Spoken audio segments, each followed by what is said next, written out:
Breaking చూస్తున్నాం. కొత్తగూడెం జిల్లా ఇల్లందులో పురిటిలోనే బిడ్డ తీవ్ర రక్తస్రావంతో తల్లి మృతి చెందిన ఘటనలో గుండాల పిహెచ్సి డాక్టర్ను ఇప్పుడు అధికారులు సస్పెండ్ చేశారు. అలాగే ఆశా వర్కర్ సహా ఇద్దరు ఏఎన్ఎంలపై కూడా శాఖాపరమైన చర్యలు తీసుకున్నారు. ఈ ఘటనపై సమగ్ర విచారణకు ఆదేశించినట్టు డిఎంహెచ్ఓ జిల్లా కలెక్టర్కు రిపోర్ట్ చేశారు. అయితే ఈ నిర్ణయం ఇప్పుడు వివాదాస్పదంగా మారుతోంది. ఘటన జరిగిన సమయంలో డాక్టర్ సుదీప్ ఉన్నతాధికారుల ఆదేశాల మేరకు తురుబాక గ్రామంలో నిర్వహించిన వైద్య శిబిరంలో పాల్గొన్నారు.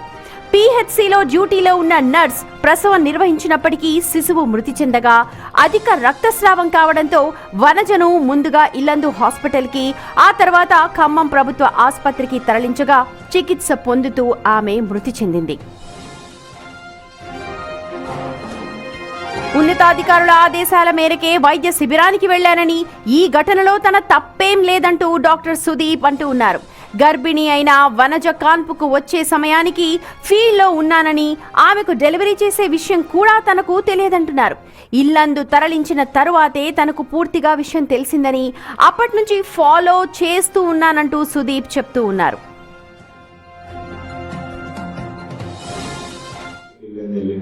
వెహికల్ వెళ్ళే మార్గంలో నేను ఆన్ కాల్లో వెహికల్ లోపల ఉన్న ఐఎంటి ప్రేమలతతో నేను సంభాషణలో ఉన్నాను. వెహికల్ వెళ్ళాక వీళ్ళు లోపలికి షిఫ్ట్ చేశాక నాకు కాంటాక్ట్ లేదు. తర్వాత ఆ వెహికల్ అక్కడ గైనకాలజిస్ట్ మేడం 4కి వచ్చిన కేసుని ఇట్లా ఎగ్జామిన్ చేసి స్కాన్ చేసి తర్వాత బ్లడ్ హెచ్పి అంటే బ్లడ్ పర్సంటేజ్ చూస్తే 3 grams ఉంది.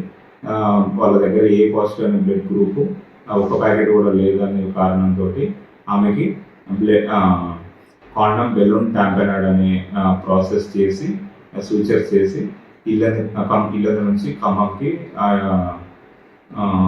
5:40కి రిఫర్ చేయడం జరిగింది. రిఫర్ చేసినాక నాకు 6 గంటలకి ఇల్లందు గైనకాలజిస్ట్ మేడం దగ్గర నుంచి కాల్ వచ్చింది. కాల్ రావడంతో నేను హఠాత్తుగా ఖమ్మం జీజీహెచ్కి వెళ్ళాను.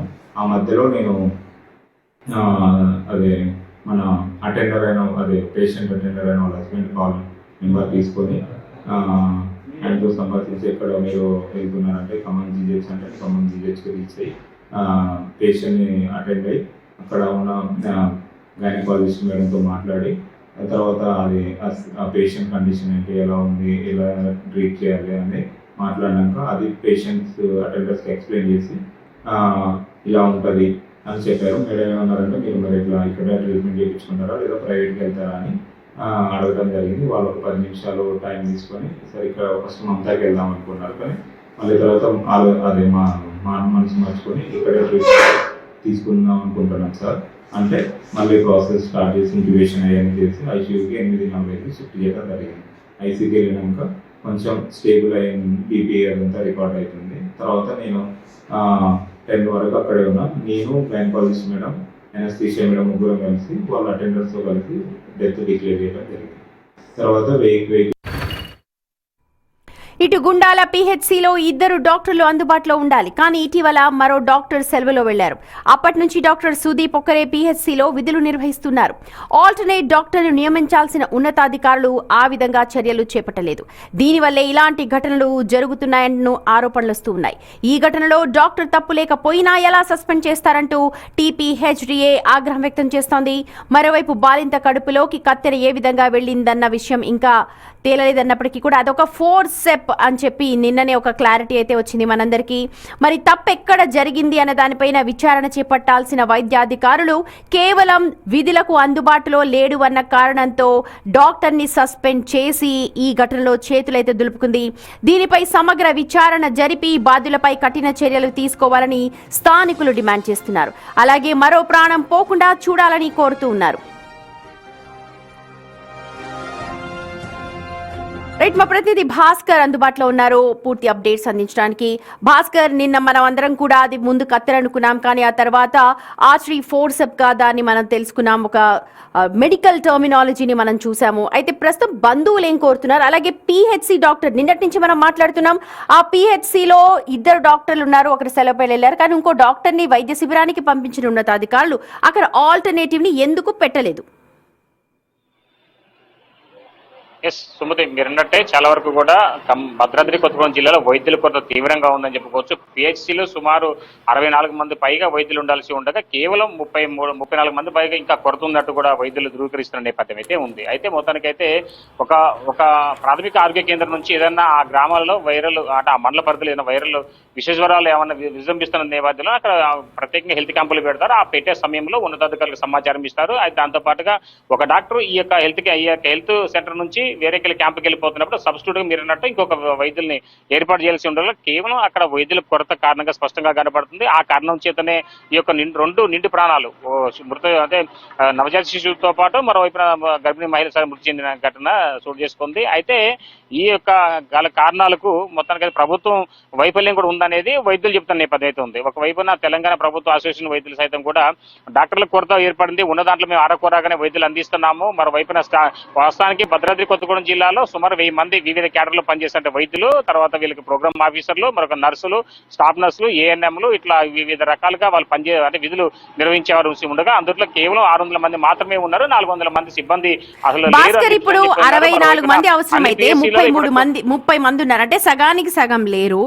ఇప్పుడు మరి అసలు తప్పేమీ లేదు అని చెప్పి ఆర్గనైజేషన్ వాళ్ళు అంటున్నారు. చెప్తేనే కదా వెళ్ళాడు వైద్య శిబిరానికి, లేకపోతే ఇక్కడే ఉండేవాడు కదా. ఇది కూడా కరెక్టే. మరి దానికి ఏం చెప్తున్నారు ఉన్నతాధికారులు? కేవలం కింద ఉన్న డాక్టర్ని సస్పెండ్ చేస్తే సరిపోతుందా ఈ ఘటనలో? ఎస్, ఇప్పుడు దీని విషయంలోనే మన బిగ్ టీవీ కూడా జిల్లా వైద్యాధికారిని కూడా ప్రశ్నించింది. దానికి సంబంధించి ఆయన కూడా చాలా క్లియర్ గా చెప్తున్న నేపథ్యం అవుతుంది. మాకు కేవలం సిబ్బంది కొరత తీవ్రంగా వేధిస్తుంది, మాకు సకాలంలో వైద్యులు అందుబాటులో లేరు, ఉన్న వారితో మేము వైద్య సేవలు అందిస్తున్నాము. అతను కాకపోతే శాఖపరమైన చర్యలు ఏంటి కారణం కూడా తీసుకోవడం గల ఏంటనేది కూడా చాలా క్లియర్ వివరించారు అతను కూడా. ఎట్లా అంటే ఇప్పుడు ఆయన వేరే ప్రాంతానికి వెళుతున్న తరుణంలో అక్కడ ఉన్నటువంటి స్టాఫ్ నర్సు ఇంకొక ఆమె ఉన్నారు, ఆమె విధుల్లో లేరు, ఆమె సెలవులో ఉన్న విషయం మాకు తెలపలేదు. తర్వాత ఈ ఘటన జరిగిన సంఘటనకు సంబంధించి కూడా మాకు ఉన్నతాధికారులకు డిఎంహెచ్ కానీ లేదా మెడికల్ సూపరింటెండెంట్ కూడా సైతం అంటే వైద్య ఆరోగ్య శాఖ సూపరింటెండెంట్ కూడా చెప్పలేదు అనేది వాళ్ళ ఆరోపణ. అంటే పూర్తి ఘటనలో సరైన స్టాఫ్ లేరు అన్నది క్లారిటీ. సరైన స్టాఫ్ లేకపోయినా సరే ఉన్న వైద్యుల్ని ఒక్కగానొక వైద్యుని కూడా వేరే ప్రాంతాలకు ఉన్నతాధికారులు పంపించేస్తారు. ఇక్కడ అంతా కూడా ఒక కమ్యూనికేషన్ గ్యాప్, కోఆర్డినేషన్ గ్యాప్ కనిపిస్తోంది. ఖచ్చితంగా ఎంతమంది అవసరం అన్నది ఒక కాల్ లిస్ట్ ఏమన్నా ఉందా? దీనిపైన అధికారులు ఏమైనా చర్యలు చేపడతారా? ఇప్పుడు 2 ప్రాణాలు పోయాయి, ఒకటి బిడ్డ పుట్టగానే చనిపోయింది, ఇంకోటి తల్లిపోయింది. ఇలాంటి ఘటనలు మళ్ళీ జరగడానికి ఏంటి గ్యారంటీ? ఎస్ సుమతి, ఇప్పుడు మీరు చెప్పింది ఎగ్జాక్ట్లీ కరెక్ట్. అది ఎందుకంటే చాలా వరకు కూడా ఇప్పుడు ఏజెన్సీ ప్రాంతం వర్షాకాలం కాస్త విష జ్వరాలు ప్రబలపడే అవకాశం మెండుగా ఉంది.